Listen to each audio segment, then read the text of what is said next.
दोस्तों, रणजी ट्रॉफी का final match Jammu and Kashmir और कर्नाटक के बीच में खेला जा रहा है। जैसे कि आप सब जानते हैं कि रणजी ट्रॉफी इंडिया की सबसे पुरानी और सबसे प्रेस्टिजियस डोमेस्टिक ट्रॉफी है। लेकिन क्या आप जानते हैं कि इतनी बड़ी ट्रॉफी जिस प्लेयर के नाम पे है, वो प्लेयर आखिर थे कौन? अगर मैं आपसे कहूं कि वो प्लेयर इंडिया के लिए कभी खेले ही नहीं, तो क्या आप इस बात पे विश्वास रखेंगे?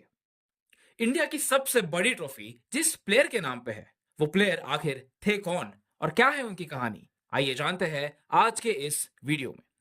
क्रिकेटिविटी में आप सबका स्वागत है और अगर आपने हमारे चैनल को सब्सक्राइब नहीं किया है तो ऐसे ही इंटरेस्टिंग वीडियोस के लिए हमारे चैनल को सब्सक्राइब करना ना भूलें।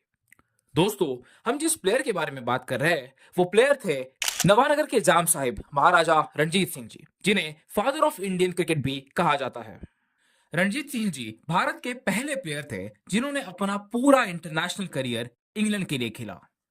क्रिकेट खेलने वाले पहले भारतीय होने के साथ साथ रणजीत सिंह जी पहले प्लेयर ऑफ कलर भी थे, यानी इंटरनेशनल क्रिकेट खेलने वाले वो पहले नॉन वाइट पर्सन थे। लेग ग्लास और अपने अनऑर्थोडॉक्स बैटिंग स्टाइल के लिए जाने जाने वाले रणजीत सिंह जी का जन्म 10 सितंबर 1872 को काठियावाड़ के जामनगर डिस्ट्रिक्ट में हुआ था। अब आप सोच रहे होंगे कि अगर ये इंसान जाम साहिब थे तो वो बचपन से ही एक एफ्लुएंट फैमिली में पैदा हुए थे, लेकिन ऐसा बिल्कुल भी नहीं था। नवानगर के उस वक्त के जाम साहिब उनके दूर के रिश्तेदार जरूर थे, लेकिन रणजीत सिंह का जन्म एक फार्मर की फैमिली में हुआ था और उन्हें काफी सालों तक फाइनेंशियल प्रॉब्लम्स का सामना करना पड़ा था। इन सब परिस्थितियों के बावजूद भी रणजीत सिंह जी एक बहुत ही होशियार स्टूडेंट थे, जिसकी बदौलत पहले उन्होंने राजकोट के राजकुमार कॉलेज और फिर कैम्ब्रिज के ट्रिनिटी कॉलेज में अपनी जगह बनाई। लगभग 10 साल की उम्र में पहली बार क्रिकेट खेलने वाले रणजीत सिंह जी को वैसे क्रिकेट में कोई रुचि नहीं थी। शुरुआती दिनों में उन्हें लॉन टेनिस बहुत पसंद था, लेकिन उनके लिए एक टर्निंग पॉइंट आया 1888 में। तब वो कैम्ब्रिज में पढ़ रहे थे और उनके एक दोस्त उन्हें एक क्रिकेट मैच दिखाने के लिए ले गए। ये क्रिकेट मैच थी सरी काउंटी टीम और टूरिंग ऑस्ट्रेलिया टीम के बीच में। और उस मैच में ऑस्ट्रेलिया के चार्ल्स टर्नर को देख के रणजीत सिंह जी ने ये बात ठान ली कि वो भी एक क्रिकेटर ही बनेंगे। और इसी के चलते उन्होंने कैम्ब्रिज शायर काउंटी क्रिकेट क्लब ज्वाइन किया। पहले कैम्ब्रिज क्लब, फिर कैम्ब्रिज यूनिवर्सिटी टीम और फिर ससेक्स काउंटी टीम के लिए डेब्यू करने वाले रणजीत सिंह जी धीरे धीरे इंग्लैंड में पॉपुलर होने लगे थे। दरअसल बात यह थी कि रणजीत सिंह जी की टेक्निक काफी अनऑर्थोडॉक्स और अनकन्वेंशनल हुआ करती थी, लेकिन इसके बावजूद वो ढेर सारे रन बनाते थे और इसी के चलते बहुत सारा क्राउड उनकी बैटिंग देखने के लिए मैदान में आता था।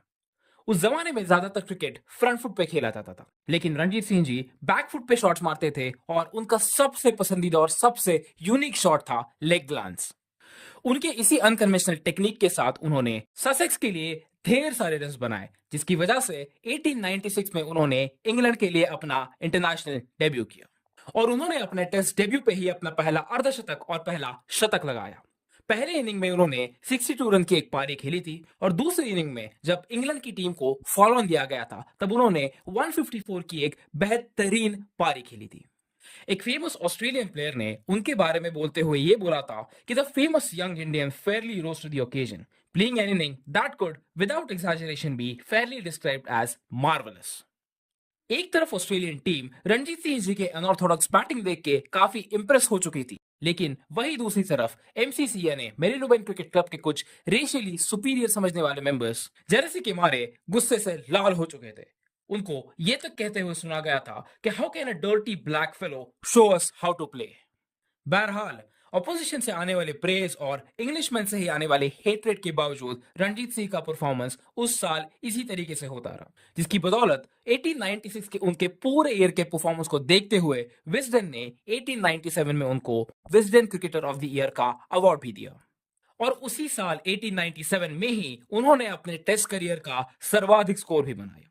ये मैच हुई थी दिसंबर 1897 में जब इंग्लैंड की टीम ऑस्ट्रेलिया को टूर कर रही थी। सिडनी में खेले गए इस मैच में रणजीत सिंह जी अस्थमा से जूझ रहे थे, लेकिन इसके बावजूद उन्होंने अपनी टीम के लिए 175 रन की एक लाजवाब पारी खेली। उनके लेग ग्लांस और उनके स्क्वायर कट्स देख के ऑस्ट्रेलियन पब्लिक भी उनकी सराहना करने लगी। दोस्तों, आप सबको बता दो कि 175 उस वक्त के इंग्लैंड के किसी भी प्लेयर का हाईएस्ट इंडिविजुअल स्कोर था। ये ऐसा रिकॉर्ड था जो अगले 6 सालों तक रणजीत सिंह जी के पास ही था। उनके परफॉर्मेंसेस के बारे में बात करते वक्त इंग्लैंड के एक फेमस राइटर नेविल कार्डस ने यह कहा था कि a strange light from the east flickered in the English sunshine. 1896 से 1902 तक यानी 6 साल के लिए इंटरनेशनल क्रिकेट खेलने वाले रणजीत सिंह जी ने कुल मिला के 15 टेस्ट मैचेस में 989 रन बनाए थे। लेकिन इन सब रन्स के अलावा उन्होंने अपने अनऑर्थोडॉक्स गेम से क्रिकेट के गेम को हमेशा के लिए रेवोल्यूशनलाइज कर दिया। अब क्रिकेट में बैकफुट शॉट्स, लेग ग्लांसेस और स्क्वायर कट्स बहुत बार दिखने लगे और इन सब की वजह थी महाराजा रणजीत सिंह जी। 1902 में अपना आखिरी इंटरनेशनल क्रिकेट मैच खेलने वाले रणजीत सिंह जी ने अगले कुछ सालों के लिए काउंटी क्रिकेट जरूर खेला और 1907 में वो नवानगर के जाम साहिब बन गए और 1933 तक यानी कि उनका देहांत होने तक वो नवानगर के जाम साहिब बने रहे। रणजीत सिंह जी के देहांत के एक साल बाद यानी 1934 में बीसीसीआई ने इंडिया की पहली डोमेस्टिक ट्रॉफी का आगाज किया और उन्होंने रणजीत सिंह जी के क्रिकेट के कंट्रीब्यूशन को ध्यान में रखते हुए इस ट्रॉफी को उनका नाम दिए। और दोस्तों यही है हम सबकी फेवरेट रणजी ट्रॉफी। तो दोस्तों ये थी कहानी फादर ऑफ इंडियन क्रिकेट कहे जाने वाले महाराजा रणजीत सिंह जी की, जो भले ही इंडिया के लिए कभी नहीं खेले हो लेकिन इंडियन क्रिकेट के लिए एक मिसाल बन के उभर आए। आपको रणजीत सिंह जी की ये कहानी कैसे लगी हमें कमेंट करके जरूर बताइए। साथ ही साथ में दोस्तों आपके लिए एक इंटरेस्टिंग फैक्ट है, रणजीत सिंह जी के भतीजे भी इंग्लैंड के लिए खेल चुके हैं और उनके नाम पे भी इंडिया की एक बहुत इंपॉर्टेंट डोमेस्टिक ट्रॉफी रखी गई है। क्या आप उस प्लेयर का नाम जानते हैं? और इतना ही नहीं, उन्हीं के फैमिली के एक मेंबर 1990s के दौरान इंडियन क्रिकेट टीम में खेल चुके हैं, जो आज उनकी विरासत के महाराज भी हैं। अगर आप इन दोनों प्लेयर्स का नाम या फिर इन दोनों में से एक प्लेयर का नाम जानते हैं तो हमें कमेंट करके जरूर बताइए। और ऐसे ही इंटरेस्टिंग वीडियोस के लिए हमारे चैनल क्रिकेटिविटी को सब्सक्राइब करना ना भूलिए। धन्यवाद।